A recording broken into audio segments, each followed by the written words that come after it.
అల్లుకున్న తీగతో కలుసుకున్న కులం, స్నేహమన్న మాటలో ముచ్చటైన ముగ్గురం, అందమైన జీవితం పంచుకున్న దోస్తులం, బాధలెన్ని చేరినా బెదిరిపోని మిత్రులం.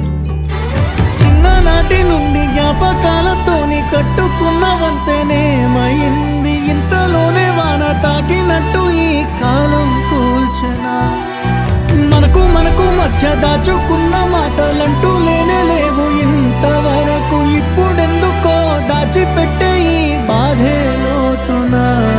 అల్లుకున్న తీగతో కలుసుకున్న కులం, స్నేహమన్న మాటలో ముచ్చటైన ముగ్గురం.